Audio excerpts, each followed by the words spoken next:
Ei mitään, tervetuloa videoon ja aletaan muuttamaan. I'm overzealous when I'm thinking about the cash flow. I never had no handouts, just came natural. I've been tested so much, all these restless nights, all these different situations that I've been through. No joo, täällä me ollaan. Täällä mun vanhalla hallilla ja Toyota Yarisista ja huippupeli. Täällähän meillä on pikku muuttohässäkkä. Jonkun verran on jo vähän alkanut työkaluja tommosia pakkailemaan ja on purkanutkin vähän työkalu seinään ja pois. Koitan nyt tehdä niinku perusjutut, työtasot ja tommoset sillain niinku asialliset, että ne ei tarvitsisi tehdä ihan heti niinku uudestaan. Mutta nyt tosiaan lähdetään käymään rautakaupassa ja ostaa sitä jotakin tarvikkeita siihen pöydän tekemiseen. Pitäisi tehdä semmonen viksu pöytä. Otin vähän mittoja jo tuolla toisella hallilla ja katsotaan minkälainen saadaan aikaiseksi. Koetaan jonkunlainen tehdä. Joo, mitähän sitä kertois? Sitä ollaan nyt uudessa hallissa. Se on, kun kameran lyö päälle, niin blackout iski. Semmonen reilu viikko meni tässä hallimuutossa. Ei tuo. No, tää ei tule avata portti. Hetki pieni. Joo, eli semmonen reilu viikko meillä meni tässä hallimuutossa.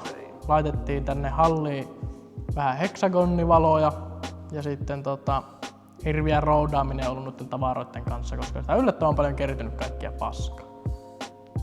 Sitten on tehty pöytätasoa, muutama peltikaappi tuohon hommattu uutta. Paloälyti huutaa katossa. Ja eipä se oikeastaan mitään se ihmeempi. Edellinen halli siivottiin. Edellisessä hallissa ehti olla semmonen 2,5 vuotta. Joku kysyy piikkirenkaan. Monihan varmasti ihmettelee nyt, että miksi me ollaan tämmönen, tai miksi minä oon tämmösen isomman hallin laittanut, ja yksinkertaisesti syyhän on se, että edellinen oli liian pieni.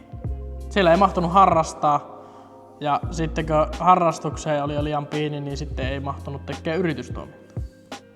Ja nyt tässä niinku yritystoimintaa niinku lähdettiin tähän isompaan halliin niinku tekemään, ja koetaan tässä saada starttaamaan hommat. Tehdään siis autohuoltoja ja automyyntiä, ostoa ja laskutushommiakin välillä sitten yritysasiakkaille. Semmosta, vähän semmoista joka paikan hommaa, mutta keskitytään nyt välillä tähän autohommaan. Niin nyt on ainakin hyvät tilat lähteä kokeilemaan. Lexukseen pistettiin vähän kesävannetta alle ja pistettiin se tuohon nurkkaan häpiämään. Niin tehtiin tämmönen vähän show-nurkkatyylinen ratkaisu noiden valojen kanssa, että on pikkusen makia, kun saa kesäauto halliin säilyä. Nyt on niinku kaikki omat vehkeet on hallissa säilössä ja pihalla on sitten muutama myyntiauto siinä. Eihän siinä. Joo, olisiko siinä yhdelle kertaa tarina.